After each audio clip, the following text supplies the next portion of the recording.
Hi, all. After I made my recording last night, I wanted to give you an example about the letter I and what I was talking about with that. And as I was typing it, I thought this would really be, it actually held a lot of examples that I wanted to go over with you. So, a student very kindly volunteered to let me utilize one of her paragraphs from her work to give you an example of what I was talking about. So, let's look at what we've got here. So, this is the work that she submitted. And I separated, this is one paragraph, and I separated the paragraph so you can see each sentence individually.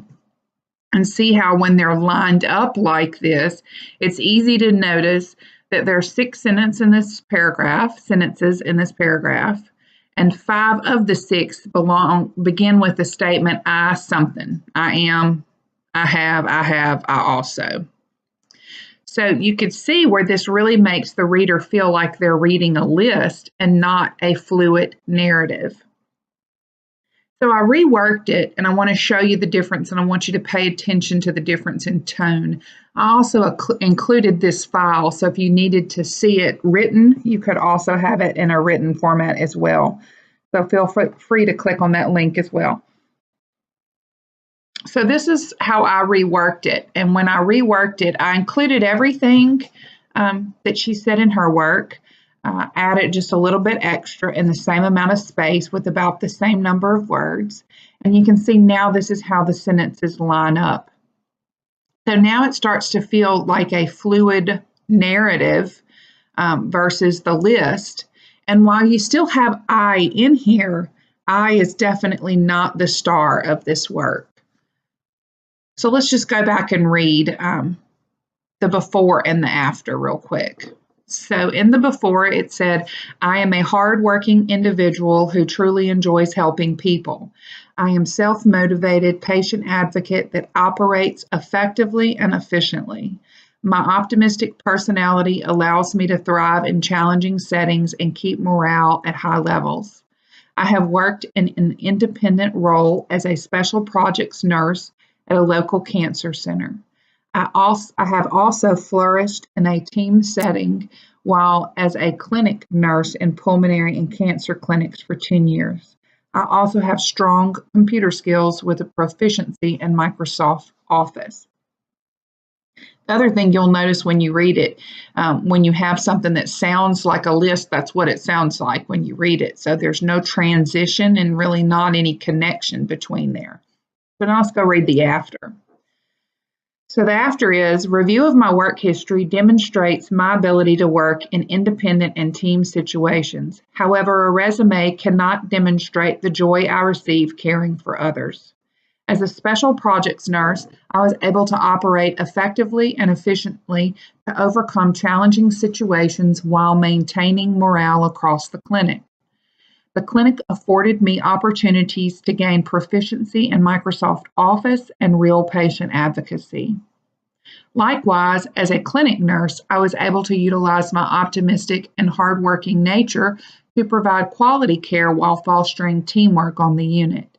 The unit allowed me to gain proficiency in nursing assessment and interdisciplinary communication.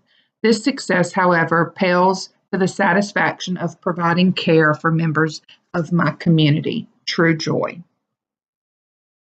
So that's the before and after, and how to change an I sentence into something that's different to put variety in your sentence structure. So then after I wrote this, I realized this really turned out to be a nod into the next section where we're going next when we start talking about topic sentences. So I just want to point that out to you in here so you get a little heads up about what's coming and a little bit of insight. So if you'll notice, I highlighted here the topic sentence that said, review of my work history demonstrates my ability to work in independent and team situations. However, a resume cannot demonstrate the joy I receive caring for others. That told you everything that we were going to talk about in this paragraph to come. So let's see how we did, if we did in fact include everything. So if you'll notice, now I've highlighted in yellow in the topic sentence to work in in an independent situations, and everything highlighted in yellow talks about independent situation work. Back to the topic sentence in green, it was team situations. So down here, I highlighted everything talked about team situations. And then finally in blue, we talked about the joy. And so down here in blue, we talked about the joy. So everything I talked about in this paragraph tied back to my topic sentence. If it did not belong in my paragraph, or I needed to change my topic sentence. Like I said, that should be more clear after you complete your next module. I just wanted to give you a little heads up because it was so clear in this paragraph that I had written.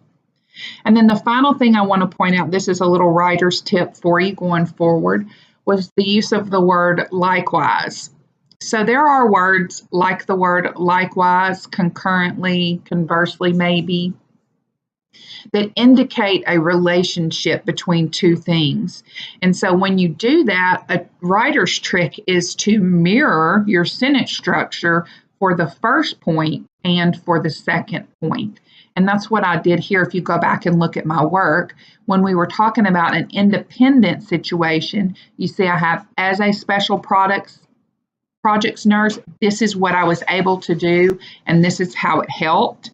And then I did the same thing down here. Likewise, as a clinic nurse, this is what I was able to do, and this is what I was able to help. And then you'll notice that I even included the second little tidbit that said this clinic afforded me these opportunities. Otherwise, in other words, this is what I learned here. And then on the unit did the same thing, and this is what I learned here. So that's just a little writer's tip, a bonus for you for listening to me today. I hope this helps with your writing journey. And if you have any questions, don't hesitate to let me know. Thanks, and have a great day.